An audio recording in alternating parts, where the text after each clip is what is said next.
El imperialismo y sus causas. En la senda de la revolución industrial se transformó la economía en las principales potencias europeas.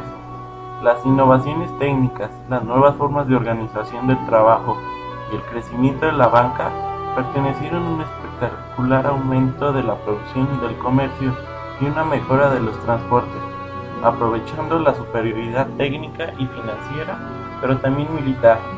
España se lanzó al dominio del resto del mundo. Las causas del colonialismo.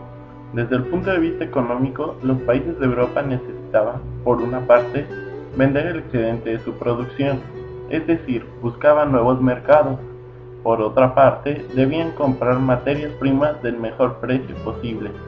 También querían invertir sus excedentes de capital en otros lugares, donde la mano de obra, que era más barata, les permitiera obtener mayores beneficios.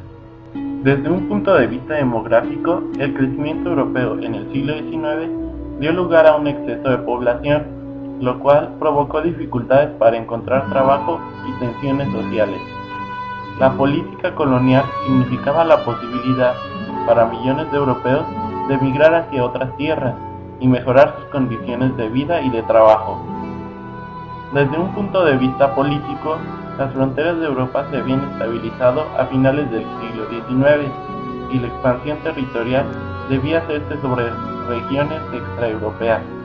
Por ello, las grandes potencias entraron en una competencia política y militar para controlar áreas geográficas de interés económico o estratégico. Desde un punto ideológico, el nacionalismo conservador defendía la superioridad de algunas naciones y el derecho de éstas a imponerse sobre otros pueblos. Se hablaba así de la misión civilizadora de Europa, la cual, creyéndose superior cultural y tecnológicamente, se veía obligada a llevar a cabo una obra de educación, sanidad, paz social, etc.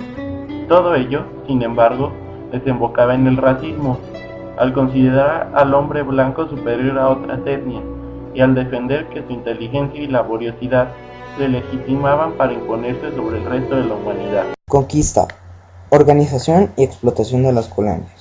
Explotación y conquista. Una vez conocido el territorio, la conquista fue relativamente rápida y fácil.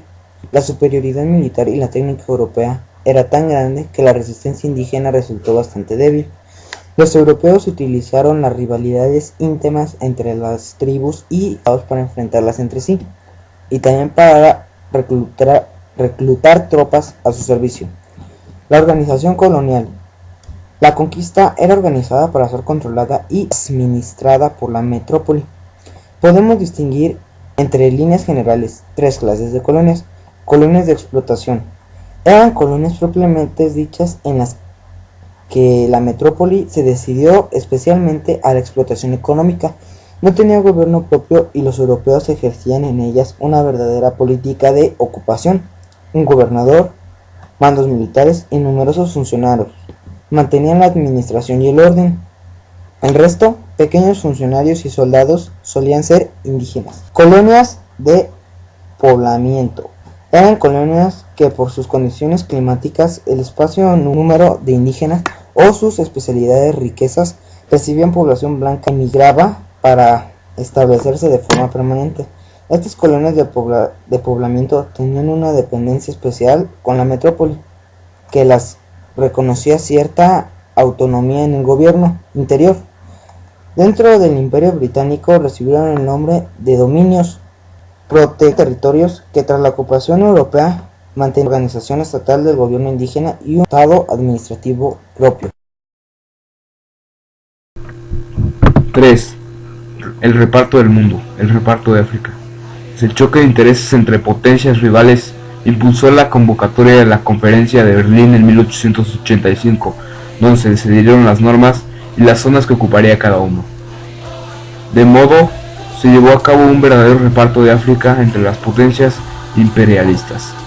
La ocupación de Asia fue ocupada tanto por las potencias europeas occidentales como por otros países deseosos de expedirse, como Rusia, Estados Unidos y Japón.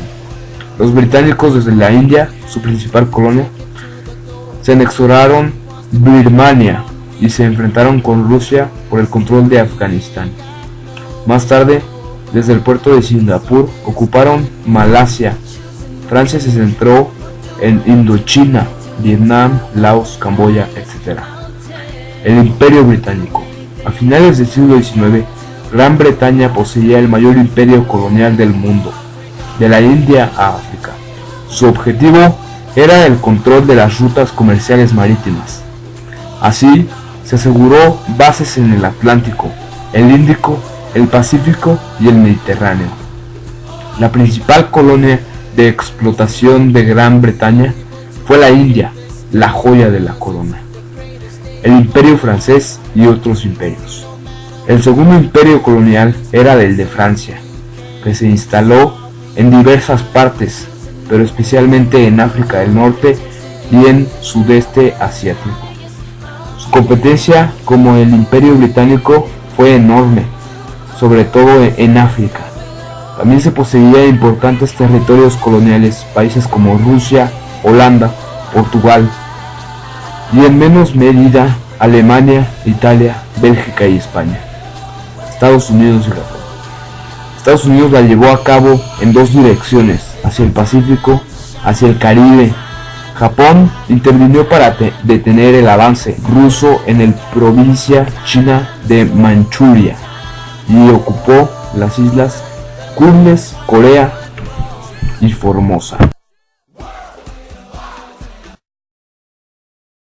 Las consecuencias de la colonización, la introducción de avances europeos en las colonias, infraestructuras, puertos, carreteras, ferrocarriles, puentes, líneas telefónicas, creación de industrias y aumento de superficie de cultivo.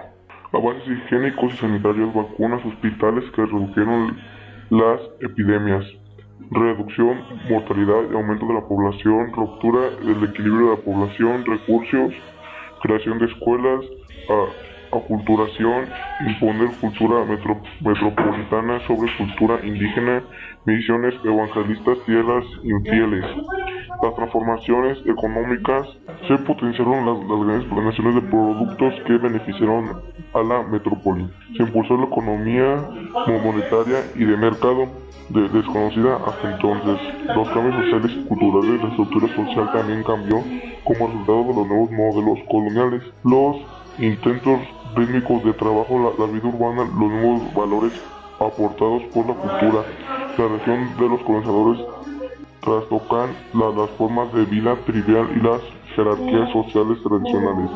Las sociedades coloniales eran además reflejos de una profunda segregación. Las funciones y los colonos de la metrópoli solían vivir en lujosas y residencias que contrastaban con la miseria de los poblados indígenas. Comían, se vestían y se divertían como en sus estados de origen y raramente se relacionaban con indígenas. El impacto de la cultura occidental hizo perder la identidad de las culturas indígenas.